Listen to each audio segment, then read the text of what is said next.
नमस्कार, स्वागत है आपका। आईपीएस संजीव सिंह की बात करने जा रहे हैं, जिन्होंने एनआईए को एक अलग पहचान दिलाई हो, नेशनल इन्वेस्टिगेटिव एजेंसी है। इसके अलावा 26/11 हो या फिर पठानकोट हो, 26/11 दरअसल एक ऐसा हमला, आतंकी हमला जो देश की आर्थिक राजधानी पर तो हुआ था,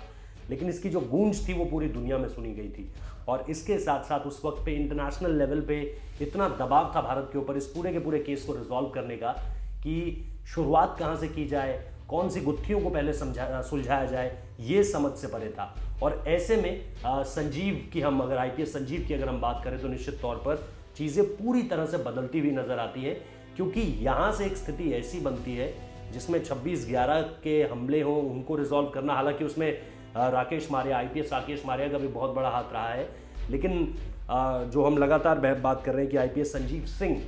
उनका इस पूरे के पूरे मसले पर एक अलग तरह का रोल था और एक स्पेसिफिक रोल था। इसके अलावा पठानकोट को लेकर, जहां पर हमें सबूत इकट्ठे करने थे कि आखिर पठानकोट जो हमला हुआ है उसमें कैसे हम डोजियर के थ्रू जो है वो पाकिस्तान तक ये बात पहुंचा सके कि ये आतंकी आपके यहाँ से ही आए थे और हम सबूत इकट्ठे कर रहे हैं। तो जैसे ही वो हमला होता है उसके बाद आपको पता है एनआईए उड़ी भी गया था, पठानकोट भी गया था। लेकिन पठानकोट इसलिए इंपॉर्टेंट हो जाता है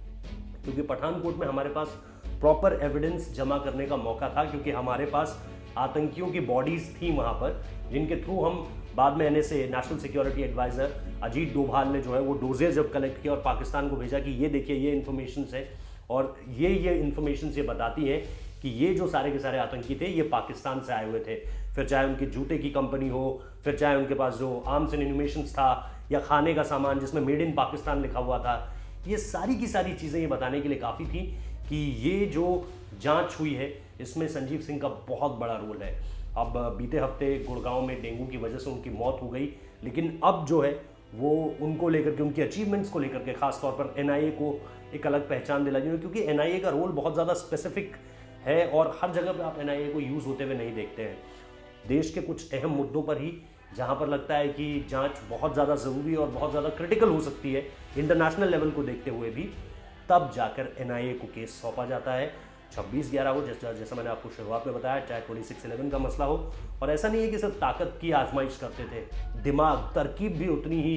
तरकीब में भी उतना ही कौशल रखते थे जितना ताकत पर रखते थे। तो ये सारी की सारी चीज़ें उन्हें बहुत खास बनाती हैं। लेकिन उनकी ज़िंदगी के 2 केस जो सबसे ज़्यादा अहम थे, 26/11 मुंबई में हमला होता है,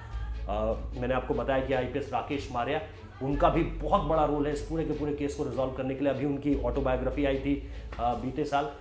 जिसमें लेट मी से इट नाउ उसका नाम है, और उन्होंने इसमें डिटेल में बताया है अपनी पूरी की पूरी आईपीएस लाइफ को, जिसमें ये 26/11 का केस बहुत ज़्यादा अहम हो जाता है। और फिर जैसा मैंने आपको बताया कि वो जो सुबह सुबह आतंकी पठानकोट एयरबेस पर घुसे थे और वहाँ आतंकी हमला किया था, लेकिन उन्हें मार गिराया जाता है और उसके बाद पाकिस्तान के मुंह पर तमाचा मारा जाता है, ये कहते हुए कि ये देखिए ये आतंकी पाकिस्तान से आए थे। तो 2 अहम केस संजीव सिंह की कहानी से जुड़े हुए।